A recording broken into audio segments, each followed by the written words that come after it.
We're on again. As I said, Tsingtao was a German city, and the characteristics of the houses were mostly built by Germans, and they were the typical stucco with red tile roof and a red tile floor in the main room. And Tsingtao was pretty far north, and it got pretty cold in the winter. And we had space heaters. There were no basement. It was a space heater, big space heater in the living room, which went right across the front of the house. What did it burn? Kerosene? Kerosene, yeah. And if we could have flooded it in the wintertime, we could have had a skating rink there because we couldn't use the room at all in January and February. But it was a big house. We had a big dining room, and we had a very large bathroom downstairs. And it's a good thing we did because that was all strung with... Was that the living room? Yeah, that's it. Oh, that's a great picture. The bathroom downstairs was all strung with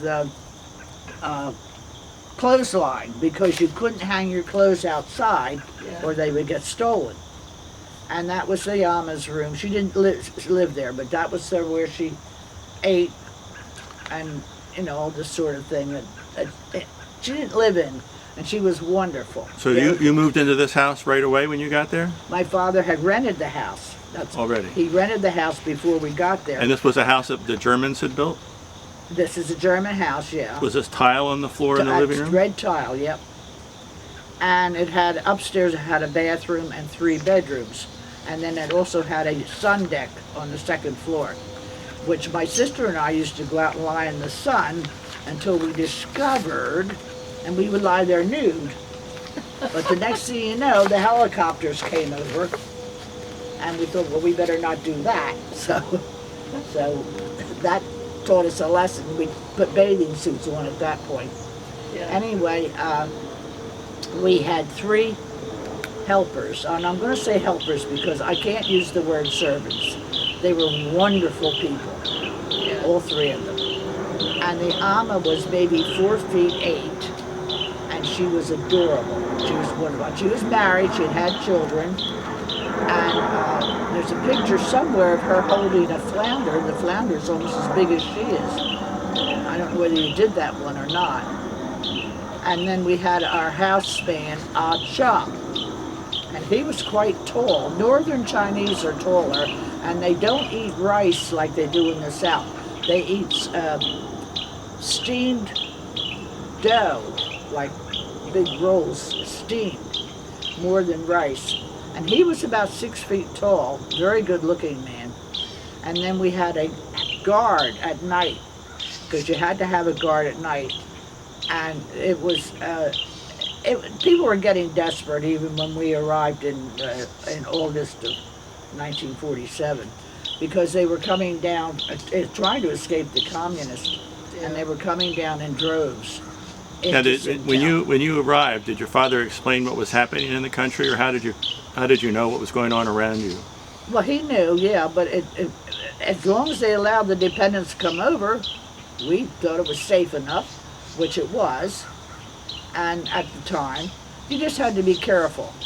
And it wasn't because they were horrible people, because they aren't. They were desperate, absolutely desperate. One time, my sister, we were riding in the Jeep, and she had a heavy jacket on, something like what you have on. Yeah.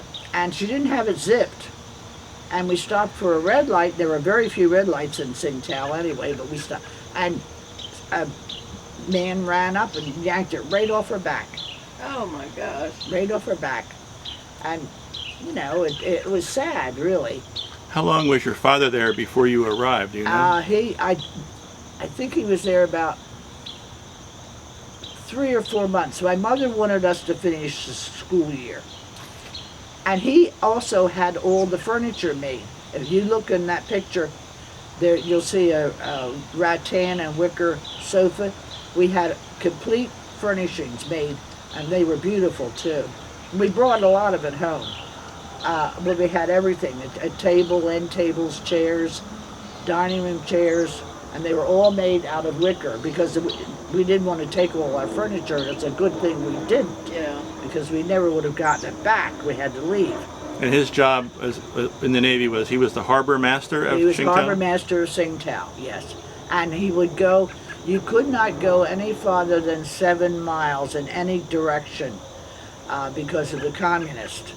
So, but it was Do not they Did confining. they actually watch you? What Did they actually watch you as you? No, but we knew it was dangerous to go beyond 7 miles. And but my father could go, not on land, but on the sea he would, because he would go and get ships that are stranded or stuck in the sand, or whatever, or on the rocks, whatever. So he went. Now, do you know how many men were under his command as harbor master? Did he just have a small group, and were there Chinese people as well as Americans? Well, I don't know, because his office was on board ship, and he had 2 yeomen Oh. who worked.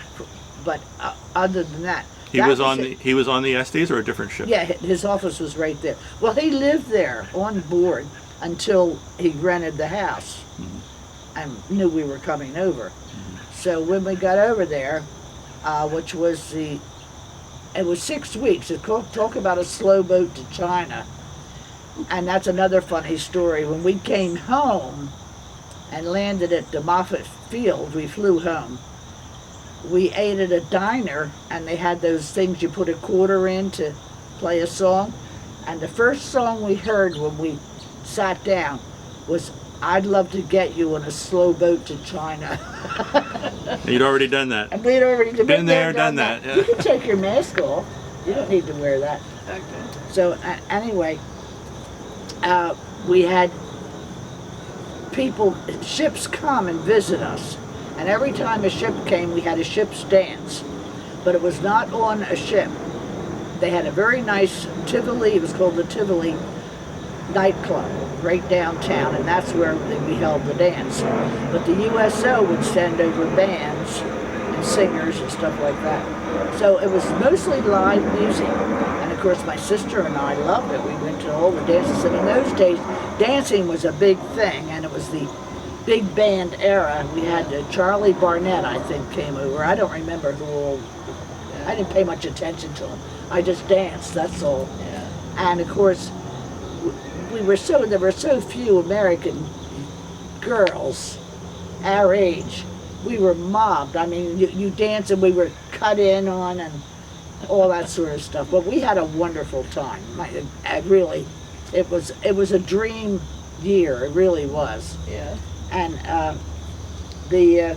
So when you arrived, were you 13 or 14 years I old? was 13, but I 13. would turn 14 when I was there. Yeah.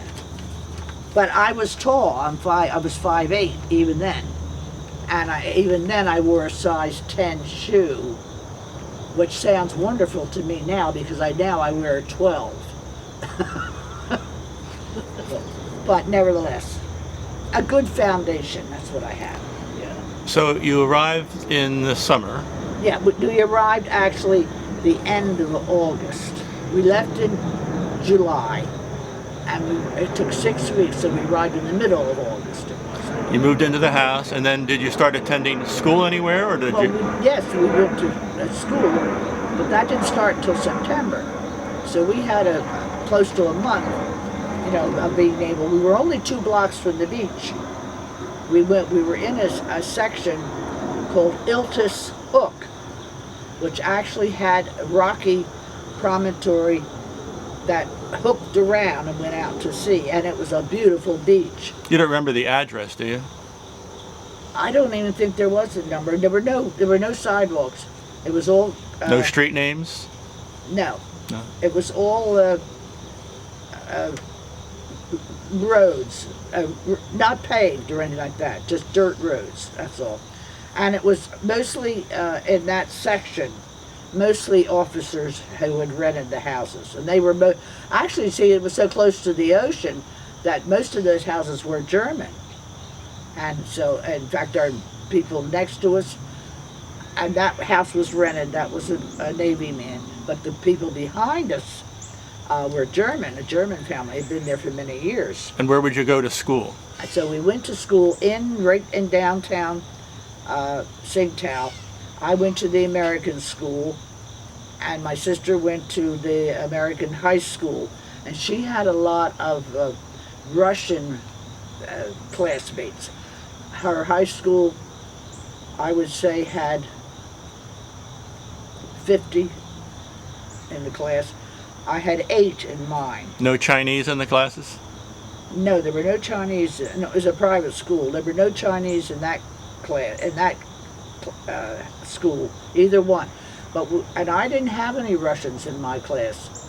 I had mostly all dependents, for that matter. And how many were in your class? 8 in your 8. grade, in your class? Was this like 10th grade or 11th grade? No, this was 8th grade. 8th grade, okay. But there were 8 of us. And our teacher was Miss Nelson, and she was a missionary. And I don't think she was a missionary. She has been there many years in China and came from missionary parents. And of course she was interned in the war by the Japanese. And it was pretty horrible, because she told us about it. They used to have, and it was all women and children. And they didn't really know what to do with them all, to tell you the truth. And she said it was pretty horrible, and they almost starved to death. And that what they would do, they were able to get kerosene, because they had space heaters. It wasn't like Nazi Germany at all, you know. They had space heaters, and they would fill little tins with the kerosene, and they had metal beds, and they would put the legs of the 4 legs of the bed in these, so to keep the roaches out. So it was, she said it was pretty bad. I loved her very much. She was a wonderful teacher and very pleasant and everything. She didn't try to foist any religion on us or anything like that, which probably wasn't allowed to. Anyway, now let me see, I've lost my place. Oh, I told you about the American school, yeah. Oh, and the Russian, the reason why there were so many Russians, they came down